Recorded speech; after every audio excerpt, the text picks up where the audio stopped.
Mamma mia, salut les amis et bienvenue dans cette nouvelle vidéo consacrée à Ruby.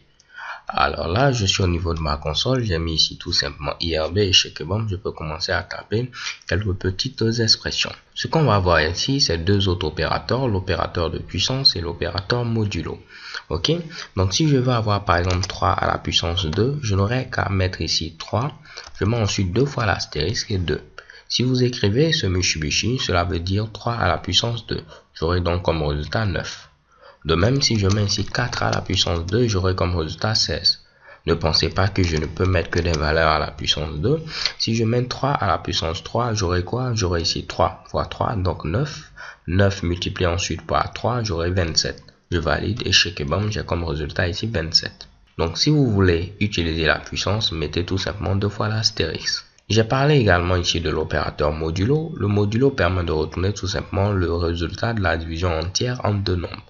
Si je mets par exemple ici 5 modulo 2, et pour mettre modulo, il faut mettre tout simplement le pourcentage, cela veut dire retourne-moi le reste de la division entière entre 5 et 2. Donc 5 divisé par 2, j'aurai comme quotient 2 et comme reste 1. Donc vu que le reste est égal à 1, il va me retourner comme résultat ici 1. Chez Kebom, j'ai comme résultat 1. Par contre, si je mets ici 4 modulo 2, j'aurai comme résultat 0. Parce que le reste de la division entière entre 4 et 2 est tout simplement ici 0. Donc le modulo retourne le reste de la division entière en deux nombres. On va faire un exemple très simple. Si je mets ici 7 modulo 3, quel sera le résultat? Donc pour ce faire, je vais rapidement ouvrir Paint pour que vous puissiez bien comprendre ce qui se passe à ce niveau-là. Donc si je mets ici 7, comme ceci, divisé par 3. Désolé, j'écris vraiment très mal. Premièrement, à ce niveau-là, je vais avoir comme valeur 2. 2 fois 3, 6. Ok? Donc, j'aurai ensuite 7 moins 6. Et j'aurai comme résultat ici 1 au niveau du reste. Ok? Donc, 7 modulo 3 va me retourner le reste. Donc, va me retourner ici 1. Je valide chez Kebom, j'ai comme résultat 1. Si je mets cette fois-ci 10 modulo 4, voyons voir quel sera le résultat. Donc, je viens à ce niveau, j'ai tout simplement 10 divisé maintenant par 4.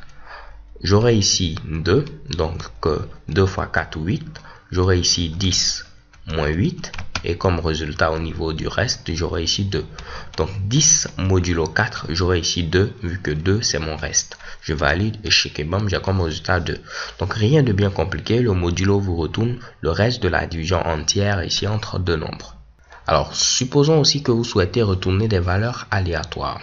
Donc là, je vais faire tout simplement excite, ensuite CLS, et je mets à nouveau ici IRB pour avoir quelque chose de potable. Donc, si vous voulez retourner un nombre aléatoire, vous n'aurez qu'à utiliser la méthode rand. Ok?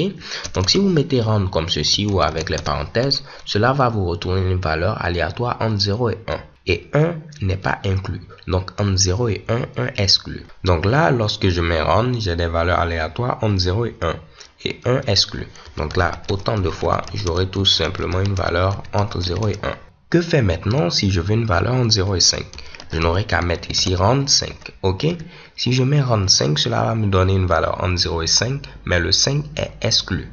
Donc j'aurai ici soit 0, soit 1, soit 2, soit 3, soit 4. Ok, mais 5 ne sera pas inclus. Donc si je veux réellement une valeur entre 0 et 5 et 5 inclus, j'aurai qu'à mettre ici rand 6. Comme ça, j'aurai soit 0, soit 1, soit 2, soit 3, soit 4 et soit 5. Mais le 6 à ce niveau sera exclu.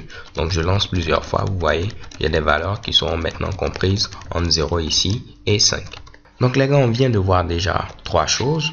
L'opérateur de puissance, le modulo qui nous retourne le reste de la division entière en deux nombres, et on a vu ici la méthode rand qui nous permet ici de pouvoir avoir des valeurs aléatoires. Avant de terminer, je vais vous montrer également la méthode abs. La méthode abs nous permet ici d'avoir la valeur absolue d'un nombre. Si je mets ici moins 5, point abs, cela va me donner ici 5, puisque la valeur absolue ici de moins 5, c'est tout simplement 5. Donc au niveau de la valeur absolue, vous aurez tout simplement une valeur positive. Si je veux la valeur absolue de 5, j'aurai toujours 5. La valeur absolue ici de moins 45, j'aurai ici comme résultat 45. Ok? Alors les gars, c'est tout pour cette vidéo. So thanks for watching. Don't forget to subscribe and have a nice day. Peace.